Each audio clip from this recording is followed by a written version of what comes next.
ہنر بخشا اسی پر مر۔ اولاد کے حوالے سے بات چل رہی تھی۔ اولاد اللہ تعالیٰ کی طرف سے بہت بڑی نعمتوں میں سے ایک نعمت ہے، اور قرآن کریم کے اندر بھی اللہ تعالیٰ نے فرمایا یا ایھا الذین آمنوا قوا انفسکم واہلیکم نارا، ایمان والو اپنے آپ کو اور اپنے گھر والوں کو جہنم کی آگ سے بچاؤ۔ تو اس سے حضرت علی المرتضیٰ رضی اللہ تعالیٰ عنہ فرمایا کرتے تھے علموہم وادبوہم، انہیں تعلیم دو اور انہیں ادب سکھاؤ۔ تعلیم یعنی فرائض اسلام، احکام شرعیہ، حلال حرام، بیوی بچوں کو فرمایا ان چیزوں کی انہیں تعلیم دو، اور آداب، اخلاق، اعمال، کردار اور گفتار ان کا ہر اعتبار سے درست نہج پر چلاؤ۔ اور نبی کریم صلی اللہ علیہ وسلم سے بھی جیسے پوچھا گیا کہ والدین کا تو حق ہے اولاد پر، لیکن اولاد کا والدین پر کیا حق ہے؟ تو نبی کریم صلی اللہ علیہ وسلم نے فرمایا ان یحسن اسمہ وان یحسن ادبہ، کہ اولاد ہو ان کا اچھا نام رکھے، اور فرمایا ان کو بہترین اور اچھا ادب سکھائیں، چونکہ یہی بچے کل معاشرے کی زینت ہوں گے، یہی بچے کل معاشرے کے لیے ایک معمار ثابت ہوں گے۔ اگر ان کے اخلاق برے ہوئے فرمائیں کہ پھر والدین کے لیے وبال جان اور آخرت میں رسوائی کا باعث بنیں گے، اور اگر ان کا اخلاق بہترین ہے، درست نہج پر ہے، تو والدین کے لیے دنیا میں بھی نیک نامی کا باعث بنیں گے، اور آخرت میں بھی فرمائیں کامیابی کا باعث بنیں گے ان کے اخلاق اور اعمال۔ تو تربیت اولاد یہ بہت ضروری ہے۔ دو چیزیں فرمائیں، تربیت ایک ظاہری تربیت ہے، ایک باطنی تربیت ہے۔ ظاہری تربیت اولاد کی یہی ہے کہ وہ ان کا کھانا پینا، وضع قطع، رہن سہن، کس کے ساتھ ان کی پرورش ہو رہی ہے، کن کے ساتھ ان کی صحبت ہو رہی ہے، ان کے تعلقات، دوست احباب کیسے ہیں،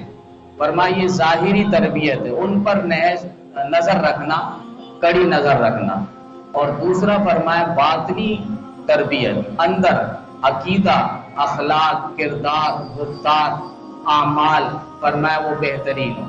اسی لیے نبی علیہ السلام نے فرمایا 7 سال کی عمر میں بچوں کو کہو نماز پڑھے، اور 10 سال تک پہنچ جائے اور نماز نہ پڑھے تو ان کو حکیمانہ تنبیہ کرے، انہیں مار اگر لگانی ہو تو کچھ مار پڑ جائے تاکہ وہ سدھر جائے، انہیں تنبیہ ہو جائے، لیکن وہ مار کے اس طرح ہو کہ ان کو نشانات نہ لگے، چہرے پہ تو ویسے ہی نہیں مارنا، اور جہاں مارنا ہے وہاں بھی نشان نہ آئے۔ تو یہ تربیتی اولاد بہت ضروری ہے کہ اولاد کی تربیت ہو اور ان کے ساتھ ہم اچھے انداز میں پیش آئے۔ یہاں تک فرمائیں کہ اگر بچہ کوئی اچھا کام کر لے تو ان کی حوصلہ افزائی کی جائے،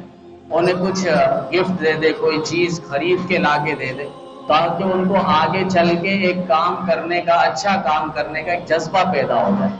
آج ہم نے بہت زیادہ یا تو سختی کر دی یا بہت زیادہ ہم نے نرمی کر دی، اور بہت زیادہ سختی اور بہت زیادہ نرمی یہ اولاد کو بگاڑنے کا باعث ہے۔ کہ بہت زیادہ سختی، اب ایک شخص سے اس نے مجھے کہا کہ میں اپنی بچی کو دیکھتا ہوں، بس دیکھنے سے وہ ڈر جاتی، یعنی اتنا رعب اور دبدبا۔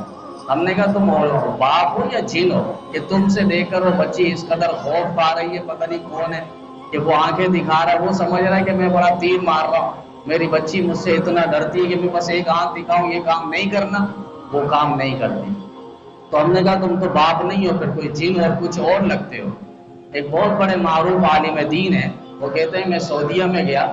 تو میں ایک مجلس میں بیٹھا تھا، بڑے بڑے شیوخ وہاں کے بیٹھے ہوئے تھے، تو اچانک میں نے ایک بڑے شیخ کو دیکھا، وہ اٹھے اور اٹھنے کے بعد کچھ نوجوان لڑکے اندر آئے، ان کو وہ گلا مل رہا ہے، ملنے کے بعد 2-4 سے ملنے کے بعد وہ بزرگ شیخ جو ہے وہ بیٹھ گئے۔ تو میں نے ان سے بعد میں پوچھا یہ سارے جو نوجوان آئے تھے یہ کون ہیں؟ تو انہوں نے کہا یہ سارے میرے بچے ہیں، میری اپنی اولاد ہے۔ تو کہا آپ اس طرح ملو گا، ہماری عادت ہے ہم اس طرح ملتے ہیں۔ اب آپ دیکھیں باپ بیٹے کو سینے سے لگائے تو اس بیٹے کے سینے پہ خون نہیں دوڑے گا، اس کے اندر یہ جذبہ نہیں آئے گا کہ میرا باپ مجھے سینے سے لگا رہا ہے۔ اور اب تو باپ بیٹے کو دیکھ نہیں رہا، بیٹا باپ کو نہیں دیکھ رہا، جس کی وجہ سے 2-4 کلو خون تو ویسے ہی کم ہو جا رہا ہے۔ تو ہم اپنی اولاد کو اس قدر محبت دیں اور ان کے ساتھ اس طرح پیش آئے، کوئی اچھا کام کرنے انہیں کوئی نہ کوئی چیز لا کر دیں، پھر آپ دیکھیں بچے کے اندر کتنا حوصلہ پیدا ہو جائے گا، میرا باپ میرے ساتھ اتنا شفقت کر رہا ہے، پھر وہ کبھی غلط کرنے کا سوچے گا نہیں۔ ہم اپنی اولاد میں یہ محبت بانٹیں تاکہ یہ کل کو یہ معاشرے کا یہی لوگ پھر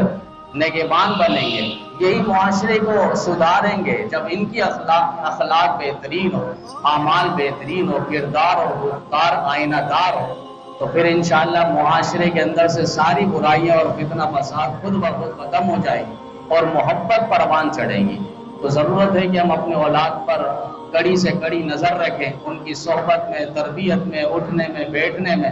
ظاہری تربیت اور باطنی تربیت، ان کو نماز میں اپنے ساتھ لانے کی کوشش کریں، ان کو نماز کی پابندی کروائیں۔ آج ہم خود پڑھ لیتے، ہمارے گھر میں کسی کا پتہ نہیں، بیوی نماز پڑھ رہی ہے، بچے نماز پڑھ رہے نہیں پڑھ رہے، کوئی پرواہ نہیں، 100 کا نوٹ گم ہو جائے تو ہم سیخ پا ہو جاتے ہیں، گلاس ٹوٹ جائے اس پر ہم تھپڑ مار دیتے ہیں۔ نماز کے لیے کم از کم دسترخوان پہ بیٹھتے ہیں، ان سے پوچھیں آج کون سی نماز پڑھی ہے، کون سی نہیں پڑھی، کون سے پارے کی تلاوت ہوئی ہے نہیں ہوئی، روز کا یہ معمول ہو، ہر ایک کی پابندی لگا دی جائے، سورہ یاسین تم نے تلاوت کرنی ہے، سورہ ملک تم نے تلاوت کرنی ہے، مغرب کے بعد سورہ واقعہ کا تم نے تلاوت کرنی ہے، پھر دیکھیں کس طرح اللہ تعالیٰ گھر کے اندر خیر و برکت کا ایک سما پیدا کرتا ہے۔ تو ضرورت ہے ہم اپنے گھر کو جنت بنائیں، اولاد کی تربیت ہو، بیوی پر تربیت ہو، نماز اور روزے اور دیگر تلاوت